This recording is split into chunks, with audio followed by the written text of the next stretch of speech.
This is a tutorial for this little nightlight cover. So I start with Badge Master and stitch out the placement stitch.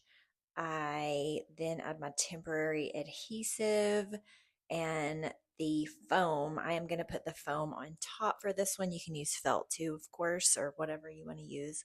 A little more temporary adhesive, and then my fabric with the Heat and Bond light on the back. Put the Heat and Bond light side down and then take it back to the machine and stitch out the tack down stitch and get that on there really well. After the tack down stitch, then I place any font or design at that point. And so I'm going to stitch out the name and some antlers on there as a little frame. While that's stitching, I go ahead and work on the backing. So you can just do one piece of fabric with Heat and Bond light on the back and call it good, or you can make this little pocket. So to do the little pocket on the back for the nightlight to slip in, I put Heat and Bond light on two pieces of fabric and then fold them over. They could be folded completely in half or with a little extra at the bottom. It doesn't matter. And then I'm going to do the second piece that goes on the back to create the pocket and iron it down again, not quite in half, but if you want to do it in half, that's totally fine. I just didn't cut my fabric long enough. So I've got those pieces ready and I'm going to show you here how I will put them on the back just like that. So they're overlapped a little bit and that there's a little pocket in there. So it's almost done stitching out. Take that off the machine and go ahead and add the back. So a little spray adhesive, and then I'm going to put the bottom piece on first. It doesn't have to cover the entire back, but just enough on the bottom. And then I put the folded edge in the middle, like you can see, both of the non-raw edges as the edge of the pocket so that there's nothing that could come unraveled. And again, it doesn't, on this design specifically, the top little pocket piece doesn't need to come down all the way or it would be too thin. See there at the bottom, it's a little bit smaller.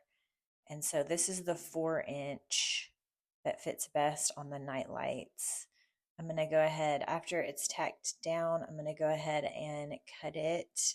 I cut the fabric on the top and the fabric on the bottom. I don't cut the foam. I know some people do, or they go ahead and tear it off at this point. That's totally fine. But I find that it tears off really well at the end and no need to do it here.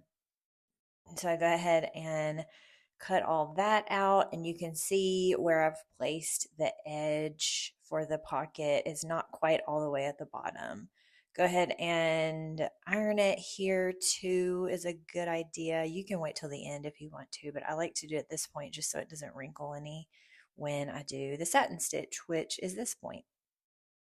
So I let the satin stitch out. And once that's all done, I take it out of the hoop and it's all finished. I just have to pull away the foam and I go ahead and pull away. Even though it's water soluble stabilizer, I go ahead and pull it away instead of using any water on it. So the edges are going to be pretty clean at this point. If I had used felt, of course, I would have cut it when I cut the fabric and I probably wouldn't need to do anything else. But when you use foam, usually there's just a smidge of it sticking out between the satin stitches. And so I'll just take a lighter to that and the foam just shrinks back behind the satin stitches and it ends up coming out super clean.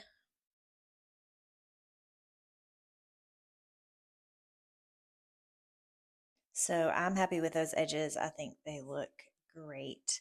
I'm going to go ahead and show you how I put the nightlight in it. And again, this is the 4-inch design and it fits in there just right. And it looks great, I think. So there is another option. If you don't want to make the pocket, you can always just use these stick-on Velcro and That way you can just use one piece of fabric on the back, no issues doing that too. So I had some requests to see what it looks like at night. That's what it looks like.